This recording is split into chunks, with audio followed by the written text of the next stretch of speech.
Buone stelle da Radio.0, la miglior radio del Friuli Venezia Giulia.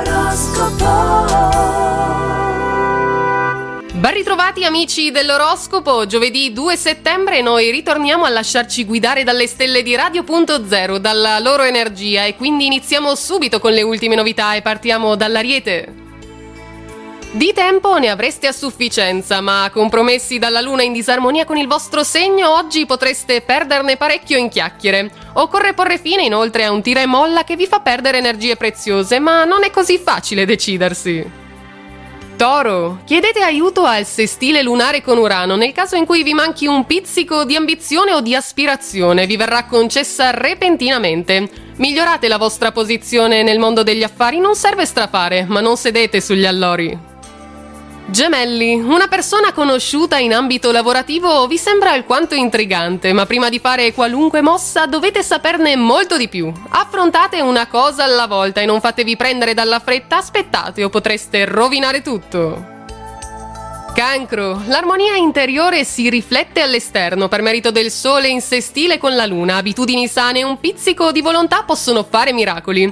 In vena di romanticherie, grazie alla luna che strizza l'occhio a Urano, non resta che farvi avanti.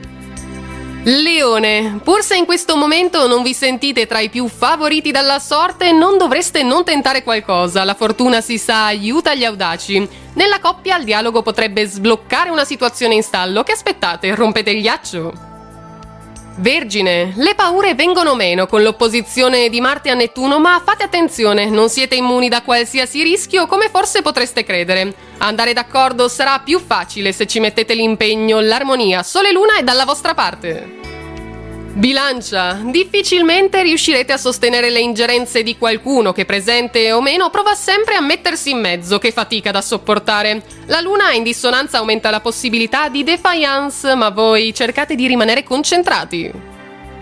Scorpione, andare a fondo nelle cose sarà il vostro punto a favore oggi, grazie alla luna nell'acquatico Cancro. Occhi aperti per non farvi sfuggire nulla. Non lasciatevi invischiare in discorsi spesso superficiali e a ben vedere privi di un vero fondamento. Sagittario, idee tutt'altro che sterili, ma dovreste portarle avanti con più fiducia e coraggio. Prima di tutto, però, dovreste esserne convinti voi stessi. La mancanza di entusiasmo può essere infatti un problema se siete alle prese con qualcosa di ripetitivo. Capricorno, la fatica di portare avanti alcune relazioni potrebbe farsi sentire sul piano professionale, ma voi tenete in mano saldamente le redini del gioco. Con un pizzico di orgoglio in meno è più facile andare d'accordo e anche avere vedute comuni di prospettiva, parola delle stelle. Acquario, vi siete organizzati ottimamente, ma non sempre in linea con il pensiero comune, forse perché state tentando di andare oltre le apparenze. Aprirete nuove strade anche laddove in passato vi siete sentiti leggermente bloccati o inadatti. E chiudiamo infine con i pesci. L'assenza di realismo causata da Marte in opposizione a Nettuno potrebbe essere un ostacolo oggi, dovendo prendere alcune importanti decisioni. Non affidatevi a qualcosa di campato in aria, mettete sempre nero su bianco in ogni occasione. Ed è tutto quindi anche per questo giovedì dalle nostre stelle di settembre. Noi ritorniamo domani ancora con tutte le novità del giorno. Intanto auguriamo a tutti una buona giornata e naturalmente buona fortuna! Radio.0, la miglior radio del Friuli Venezia Giulia. Radio.0